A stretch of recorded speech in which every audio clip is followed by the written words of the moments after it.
Hay 5 tipos de exfutbolistas: los que acaban de políticos, los directivos, los entrenadores, los comentaristas deportivos y los que acaban todavía peor.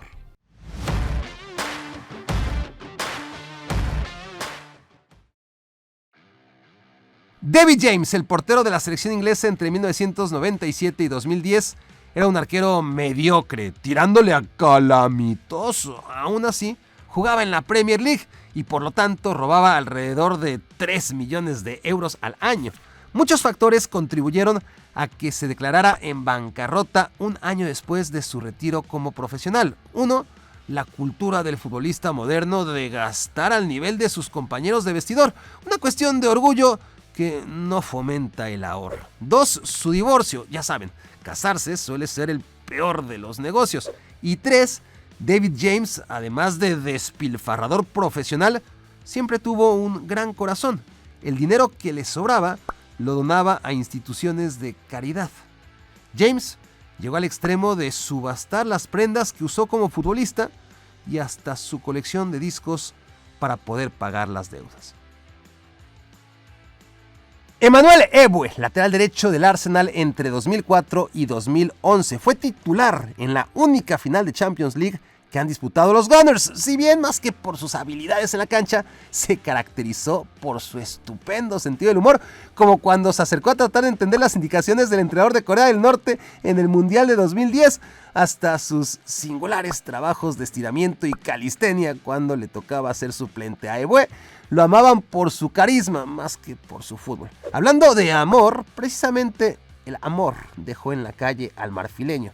Antes de llegar al Arsenal, jugó en el Beveren de Bélgica. Ahí conoció a Aurélie, con quien se casó, tuvo 3 hijos, se fueron a Londres y todo bien hasta que, según la versión de Eboué, el marfileño fichó por el Galatasaray y su mujer abusó de su inocencia e ignorancia. Asegura que Aurélie le mandaba a Turquía documentos que él firmaba confiado sin leer y en los que le traspasó la mansión, los coches y todos los bienes a quien pronto se iba a convertir en ex esposa. Cuando Eboué se retiró del fútbol, no le quedó un euro de los millones que ganó como futbolista. Volvió a la pobreza.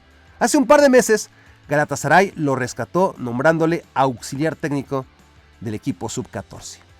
¿Quieres ganarte hasta 9,100 pesos aquí y ahora? Quédate porque enseguida te diré cómo. Andreas Brehme, histórico lateral izquierdo de la selección alemana y anotador del único gol de la final de la Copa del Mundo de Italia 90, murió recientemente apenas de 63 años tras haberse declarado en bancarrota. Los problemas económicos del ex Inter de Milán y héroe del Kaiserslautern eran de dominio popular. En 2014, en pleno auge de fake news, se viralizó que Brehme trabajaba limpiando inodoros, aunque seguramente jamás llegó a tan extrema situación. Klaas-Jan Huntelaar en 2006, Alberto Gilardino en 2004, 1000% guapo Petr Cech en 2002, guapo pero no tanto, Andrea Pirlo en 2000, Fabio Cannavaro en 1996, el greñudo Judas Iscariote en 1994, Davor Zucker en 1990, Laurent Blanc en 1988, Manolo Sanchís en 1986, ganar el premio al mejor jugador del Europeo Sub-21 anticipa carreras triunfales, aunque luego hay excepciones como la de Royston Drenthe, fichado por el Real Madrid tras haber ganado el premio al mejor futbolista de la Eurocopa Juvenil en 2007 con Países Bajos. Drenthe jugó 65 partidos a lo largo de 3 temporadas con el Madrid, generalmente en la posición de lateral izquierdo. Salió campeón de liga, fue compañero de Karim Benzema y Cristiano Ronaldo, ganó mucho dinero y se lo gastó todo en fiestas, en estrellar coches deportivos y embarazar mujeres. A los 29 años se retiró del fútbol para empezar de cero y dedicarse a su verdadera pasión, el hip hop, con el nombre artístico de Roya Two Faces. Pero como rapero le fue aún peor que como futbolista. Drenthe volvió al fútbol para ganar centavos en el amateurismo y hoy trabaja de enfermero en Países Bajos.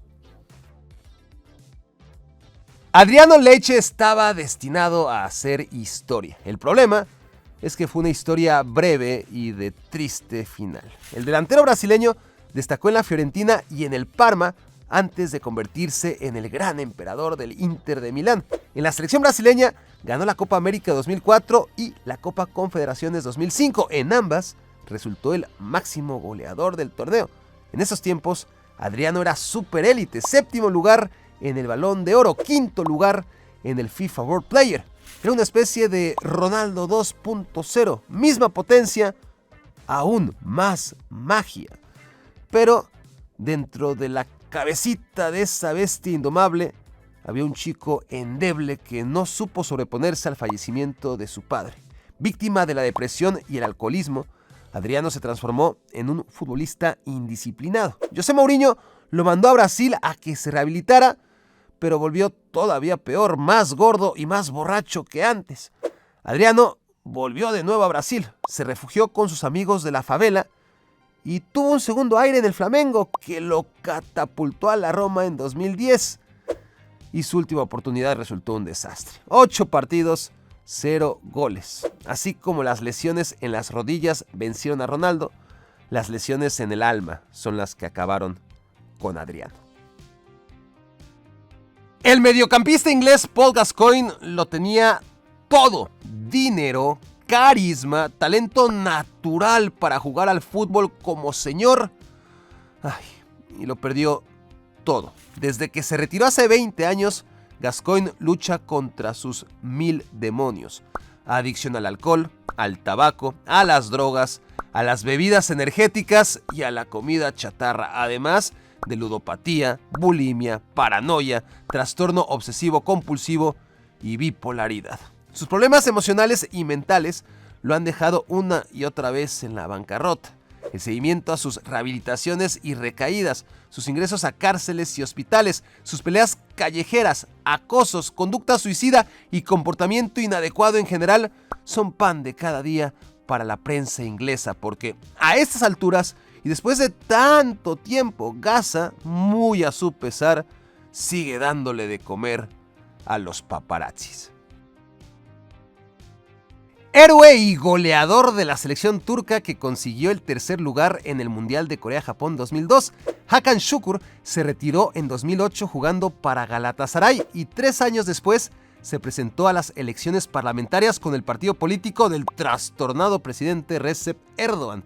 El ídolo ganó uno de los 600 asientos en el Parlamento turco, pero a los 2 años renunció en protesta a unas polémicas medidas adoptadas en materia de educación que dividieron a Turquía y mejor se fue por el camino fácil, el trabajo más tonto del mundo, comentarista deportivo. Todo bien, hasta que en 2014 a Şükür se le ocurrió tuitear algo en contra de Erdoğan. Criticar al presidente es un grave delito en Turquía y Şükür fue llamado a declarar a la corte. 6 meses más tarde se giró una orden de arresto en su contra, acusado de pertenecer al movimiento opositor al que Erdoğan cataloga como grupo terrorista. Şükür huyó de Turquía y se estableció en California. Ahí intentó abrir un café y después un gimnasio. Denuncia que ambos fueron visitados por gente indeseable. Intuye que la mano del dictador turco le ha perseguido hasta en Estados Unidos. Por supuesto que todas las propiedades, negocios y cuentas bancarias de Şükür fueron absorbidas por el gobierno turco y ahora el mejor jugador en la historia de ese país se gana la vida como chofer de Uber en los Estados Unidos. Mané Garrincha nació con las piernas encorvadas, unas 6 centímetros más corta que la otra, en pobreza extrema y heredó un gen alcohólico que le hizo adicto a la bebida desde los 14 años. Nada de lo anterior fue inconveniente para que se convirtiera en un jugador histórico e ídolo más grande del pueblo brasileño. La brutal influencia de Garrincha en el Mundial que Brasil ganó en Chile 62 fue equivalente a la de Pelé en México 70 o Diego Armando Maradona en México 86. Tenía 29 años y entonces sí, la genética le cobró factura. Garrincha se derrumbó víctima del dolor en las rodillas y la depresión, al grado que en la Copa del Mundo de Inglaterra 66 Brasil cayó con Hungría, la única vez que Garrincha perdió un partido con la selección y también la última, porque ya estaba acabado como futbolista de élite. El mejor driblador de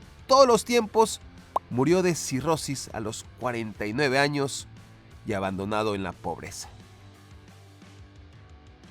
Ronaldinho no acabó como Garrincha todavía, porque ganó mucho más dinero que Garrincha, pero va por el mismo camino. Mientras fue futbolista, pudo darse una vida de lujo y excesos, no importaba cuánto gastara, porque el brasileño ganaba más dinero del que perdía. Luego se retiró del fútbol en el año 2015 y quiso mantener su estilo de vida.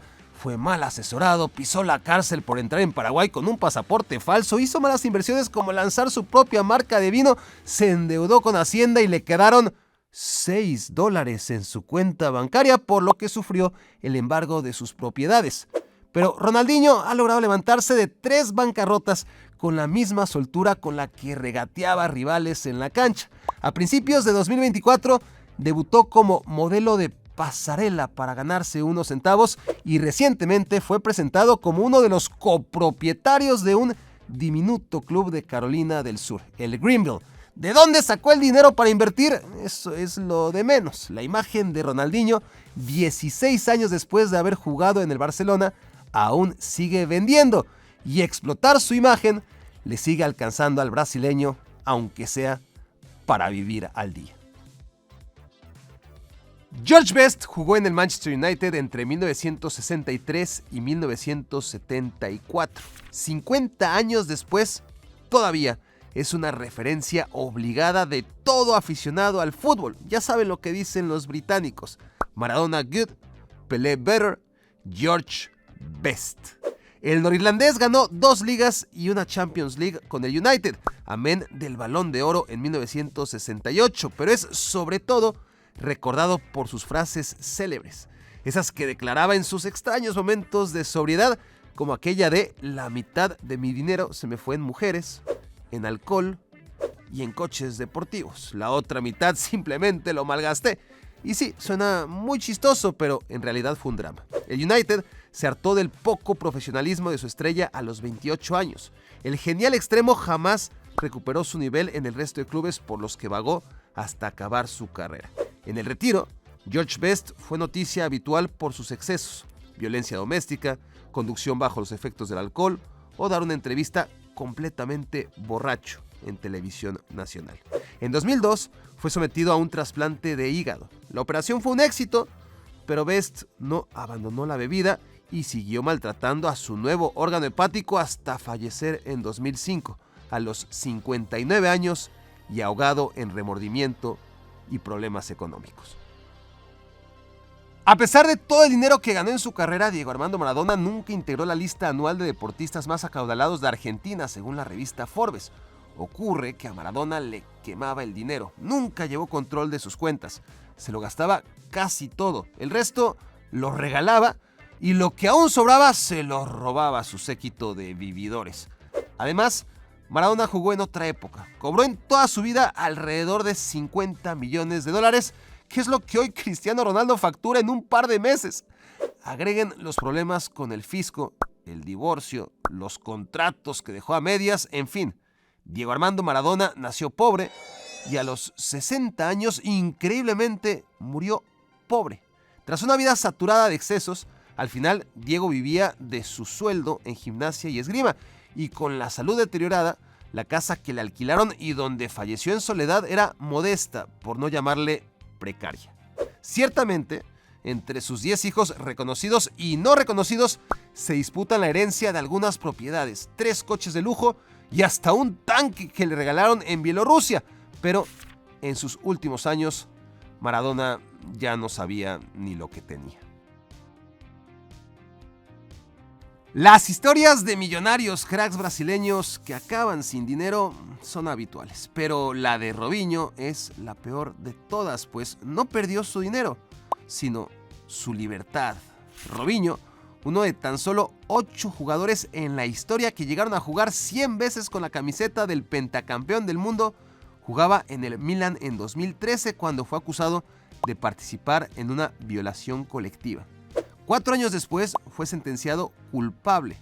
Por entonces, el delantero jugaba en Atlético Mineiro y no fue extraditado. Tras años de negociaciones entre el gobierno italiano y el gobierno brasileño, al fin llegaron a un acuerdo. Robinho no sería deportado, pero cumpliría en Brasil los 9 años de prisión a los que fue sentenciado en Italia. En 2024, a los 40 años de edad, finalmente fue arrestado y trasladado a su nuevo hogar. Hace 10 años, Carlos "El Gullit" Peña era el mejor jugador del fútbol mexicano y como tal fue convocado a la Copa del Mundo de Brasil 2014. Desde entonces, el dinero y la fama se le subieron a la cabeza y lleva ya 10 años arrastrando su alcoholismo por Chivas, León, Glasgow Rangers, donde lo consideran uno de los peores jugadores en sus 150 años de historia, Necaxa, Cruz Azul, Correcaminos, el Tichy de Polonia, el FAS de El Salvador, el Antigua de Guatemala, el Vida de Honduras, Al Daid de Emiratos Árabes, el Huten de Siria, y ahora Gullit Peña juega de talachero en el fútbol aficionado para ganarse la vida. Si su equipo sale campeón, se repartirán $1,5 millones de pesos, poco menos de $100,000 entre todos sus compañeros. Por otro lado, hay futbolistas que ya tenían resuelta la vida incluso antes de jugar al fútbol, o que se volvieron millonarios después de jugar al fútbol. Te presento a estos ricachones. Visita el video, encontrarás el link aquí abajo en la descripción y deja tus comentarios porque te leeré allá, te leeré acá y nos vemos en la próxima entrega. Entonces, oficialmente Aubameyang ya ganó una liga. Yo no se la doy, ni madres, ¿no? No era parte de ese Barça por cuestiones del mercado. Muchas veces juegas en un equipo unos minutitos en la jornada 1, te cambian de equipo y ya